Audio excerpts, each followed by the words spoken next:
when you go to the mall, as long as you've got your credit card and safe parking, that's probably all you need. Let's see if that will get you through a Mirabilis visit. That's c.Mirabilis territory. You don't believe it, do you? Or do you? That is just outside of Van Reinsdorp, slightly off the road to Neotville, and that is Mirabilis territory. But the Mirabilis territory is the background. It's those mountains over there. Between those mountains and where you are sitting is what's known as the Knersvlakte. And it is low ground, it is very dry, it has wonderful succulents, which when the rain has been good are spectacular, but they are very low. It has some aloes there as the tallest bushes, except for some mesquites that don't actually, not mesquite, mesquites, that come from the States that don't really belong there. And what happens is that sea breezes with a little moisture, which does not condense and which does not precipitate, come across those flats. That gentle sea breeze hits those mountains in the background, forced to rise, the dew level drops, they condense and they start raining, dropping some moisture that you didn't even know was there on those mountains. And that's why it is possible across this bizarre dry terrain to get enough moisture to get those plants growing in those mountains. That's the Van Reinsdorp Pass. And so those plants that you saw were down at the bottom there, and we are headed into where it is moister. High up, you can already see some very rudimentary fynbos as we go up the Van Reinsdorp Pass. Before you get as far as Van Reinsdorp, as Neotville from Van Reinsdorp, you reach this turnoff, which is administered out of Kimberley, and it's just about in the Western Cape. So that's where the principal nature conservation authorities are, but there is a nature conservation station in Neotville. That is really a very nice road which had been freshly graded. It doesn't look like that all the way. And this is not where we're going. Where we're going, this would be a speedway. Now, the first thing you notice when you get in there is that there's a great deal of quartzitic sandstone. It's like a pavement that has been eroded, which you'll see in a moment. And that, in fact, is the start of the walk to the c.Mirabilis. You've now maybe been walking for 15 minutes, and you get these pock-marked pieces of quartzitic sandstone, and the felt that's there is a pretty dry kind of fynbos. There's a very common pelargonium there. It's common there, very pretty pelargonium. It's the sort of stuff that you'd expect on a fynbos hike in a dryish region. You can see some of the sandstone, but the rest is shale.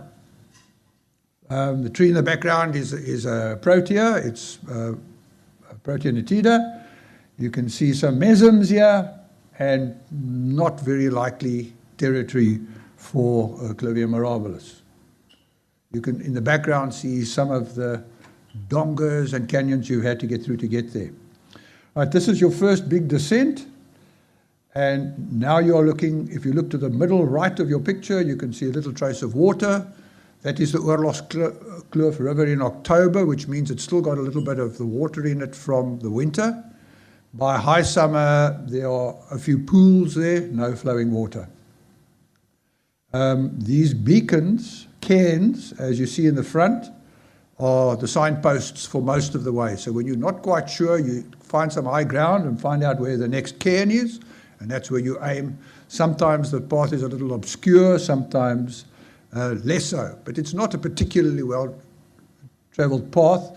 In fact, I'll tell you that this trip that I did was 4 days and 3 nights, and when we get to the end, I'll tell you how many people I saw on it while I was there. When you get down towards the water, there are plenty of trees, which of course indicate water, and some shade. none of the plants that I saw are anywhere as overgrown as this. Very useful that when you're going on a hike for which you've got a permit, made all the arrangements, and it goes across a little river and it tells you the bridges are not for public use. I don't know who was supposed to use them, but apparently not me. This is the product of the Vessel's rain in the days that he had got that place going very nicely. It has subsequently become a little undertended. So there's the bridge that's not for public use. So you either, I think the point is they don't want to be liable for any injuries, so you either wade through the slush on the side or you go over the bridge that you're not allowed to go over. My son was with me and he went over it. So you can understand you either go through the mush or you go through the bridge that you're not allowed to go through. To see plants that you are only allowed to own with a permit that you can't get. You know how these things work. So now you've got through and you're up the other side. And if you look at the cliff faces in the background, quite a way down there, not these ones right near you, that's where the action is. Now you can see already some condensation, some fogginess, some mistiness up there. When it was coming across the Knersvlakte, it was bone dry, certainly to the feel. But it's now had to get up the Vyreins Pass, and so you're starting to get some condensation over there. You spend your first night in that hut down at the bottom. It has solar-powered hot water that doesn't work. So the cold water and the hot water is the same temperature. And there are plenty of ups and downs there. Now, I should tell you, at the time that I did this walk, I had recovered over a period of 1.5 years from 2 total knee transplants. My first knee was replaced in January of 1.5 years before. My second knee was replaced with a nice steel titanium knee in the 2nd January the year after. And now it's October. So it's the 1st October since I had 2 new knees. And I have a daughter who's a physiotherapist who got me fit again. And I said to her, Lisa, this hurts. And she said to me, so do you want sympathy or do you want to get better? I gave up the sympathy and got better. And I'm very thankful I did because my knees did fine and are still doing fine. That's the first one I came across. Not particularly spectacular. The setting not really in the heart of things yet. But when you've been dreaming about this and you've slogged a bit, then it's quite an exciting find, the real McCoy. Not particularly special. You'll see it's got a fair amount of sunlight. It's not in shade, but this is late afternoon in the morning that would have been in shade.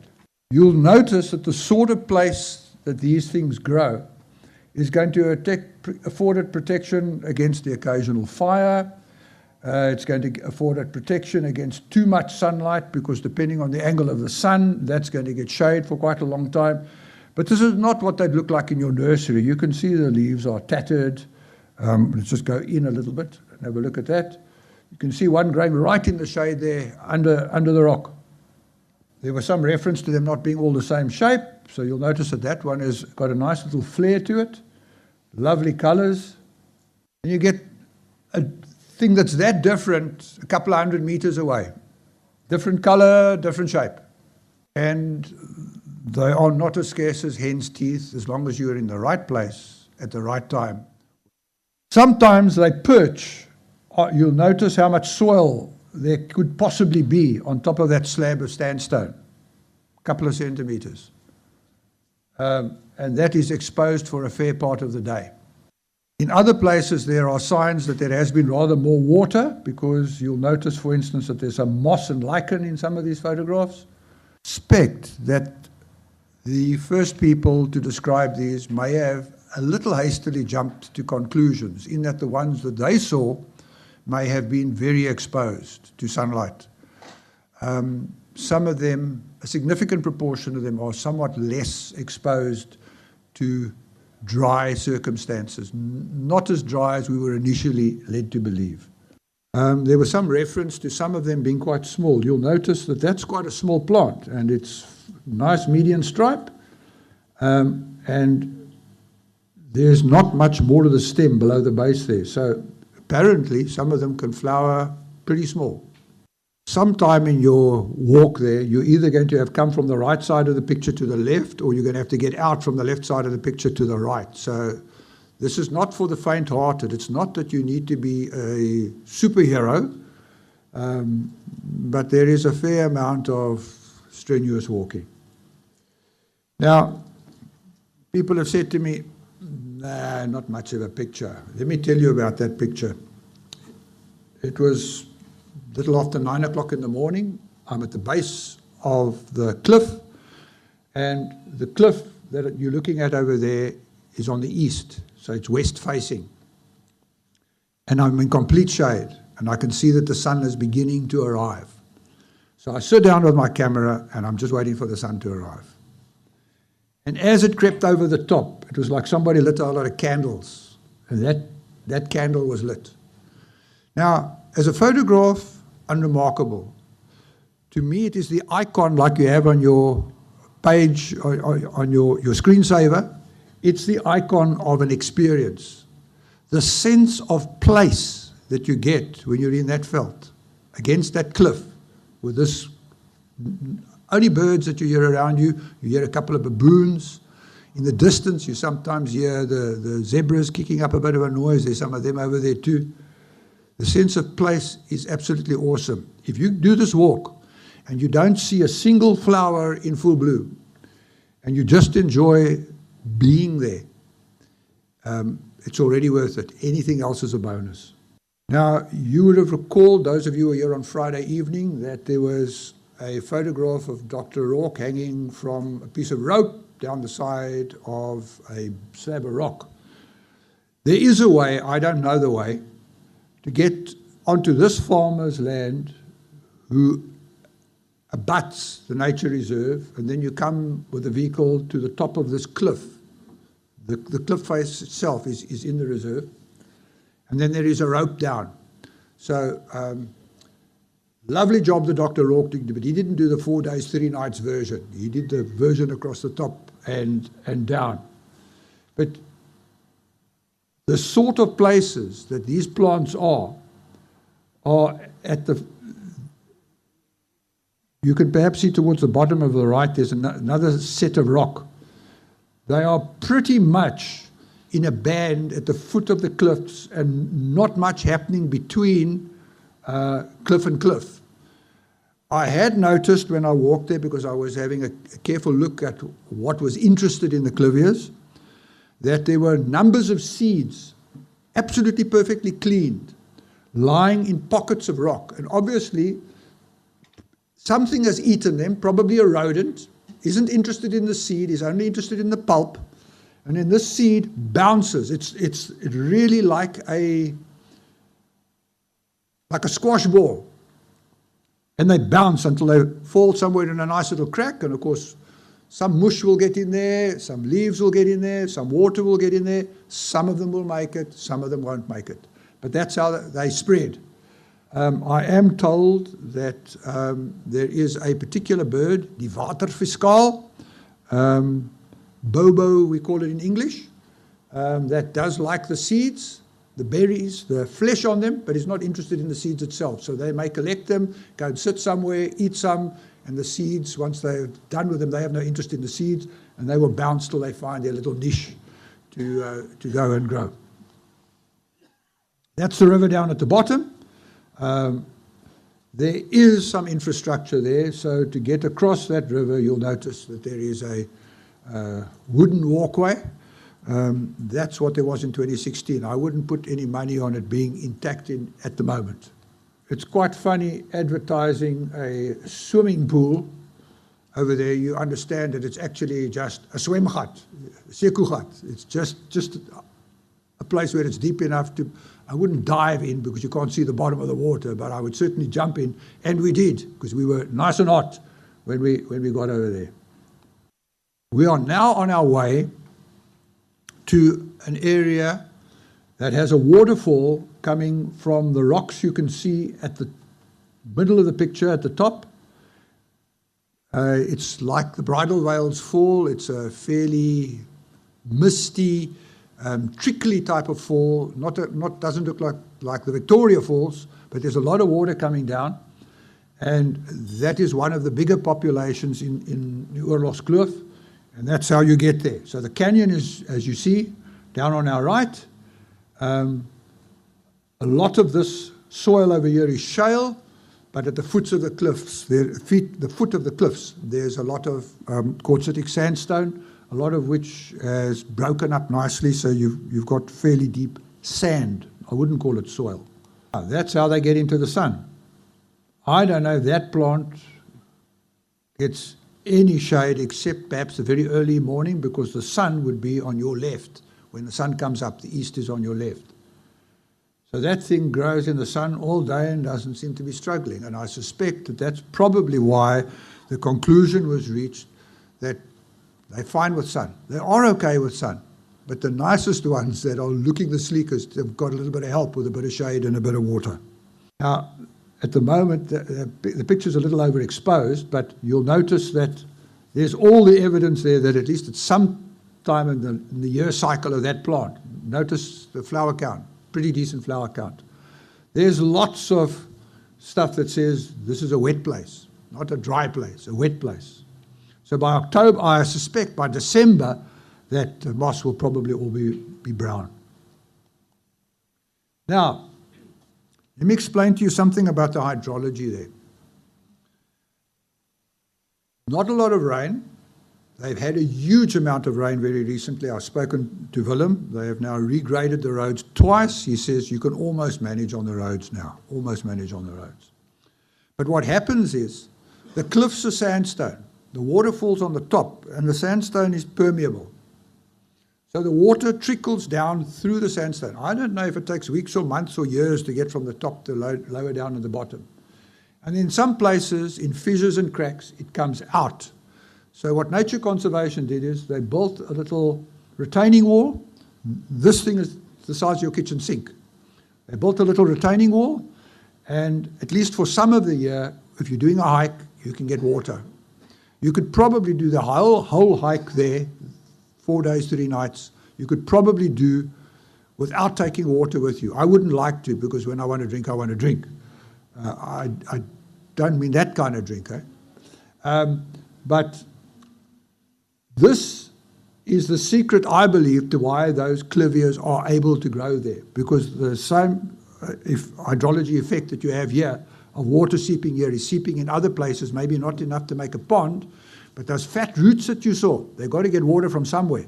And why do these things flower and fruit and ripen so quickly? Because they've got a tiny little window where circumstances are okay. Make a flower, get pollinated, have your babies, and then go into dormancy or almost dormancy until the water comes again. And it's this hydraulic system, that hydrology system, that makes this possible. There's one of the bigger ponds, but you can see, very wet there. I suspect by mid to late summer, you'd probably be getting mush out of there. These cliffs are really very imposing. And I didn't go to a strange place to go and take the photograph. I'm just off the path. You see the beacon over there. So you walk under the cliffs, and then you go over a whole lot of rocks, and then you find another beacon, and you're up and down and back and forth, and the days can be long. A little bit of the infrastructure again at the bottom. So during the course of the long walk, you are up and down a number of times. Now, there is your B&B down at the bottom. It has a couple of bunks in it with mattresses. You take your own blankets, you take your own cooking stuff and so forth. I didn't advertise when I went there, particularly why I was interested in going there. I just booked the permit and I did it. And normally the route is a 5-day, 4-night thing, but they have what they call an escape route. And that's in case you have some kind of a problem and you can bail out quicker.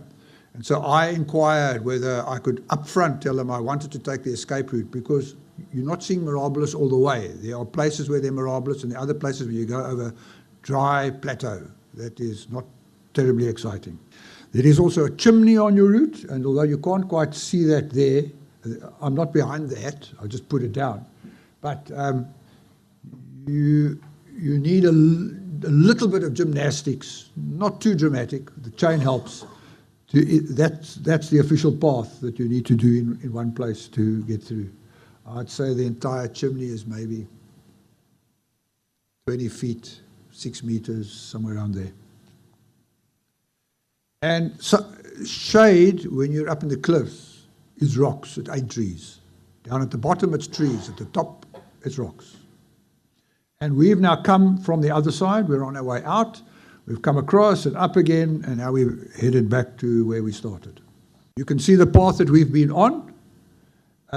If you see the V of vegetation at the top right of your picture, that's where the waterfall is. So that first picture that you saw of a flower in the sunlight with a reddish band of rock behind it was near there. And then we've gone across and down. In fact, if you look on the right-hand side of your picture against the right margin, you can see where the path goes down, and when it goes down, it goes down.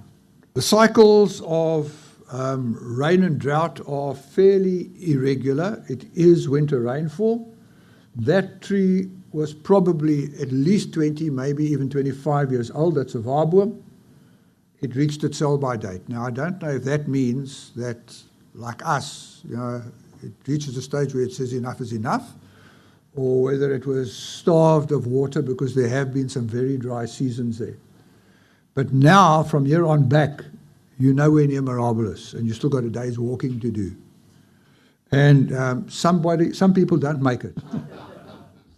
I actually don't know what that is. There shouldn't be any sheep there, but there are antelope there, and it's too small for a zebra. There are antelope there, and there are lots of baboons there, Chakma baboons. All right, that's where you spend your final night, and you can see none of this terrain has high enough cliffs to give you any Mirabilis. So there was a strip where it was high enough and wet enough. The rest, you're just walking through this. That's what the water has done over the years, and this is part of the official trail. It's actually got a lovely feel to it when the day is hot and you're walking through something like that. And that old man who I am acquainted with, I really enjoyed that walk as a bucket list experience. It is spectacular. Now, something about beacons. There are places where you really lose the way. And then you go and find a high place to stand, and you check where there's a cairn. And then you head for the cairn, and with any luck, you'll find the path again. Much closer to home, and you can see you're not going to find any Mirabilis in a spot like that. And where you find cliffs, there you find condensation and water and tall growth. Now, that's a cairn left by a baboon. You don't follow those ones. If you follow those ones, you're going to get lost. That's the sort of cairn you have to follow. I'm just giving you a tip up front so you don't follow the wrong cairns. Now, there are lots of Mirasis there. They were once working farms, haven't been occupied for a generation or more. And so that is the entire house, for which I had temporary residence permit. And that's the exit and the entrance. That's called Groottuin. So that's about the larniest thing that you're going to find in the entire reserve. After that, the B&Bs that I showed you with the green roofs, or otherwise just out in the veld.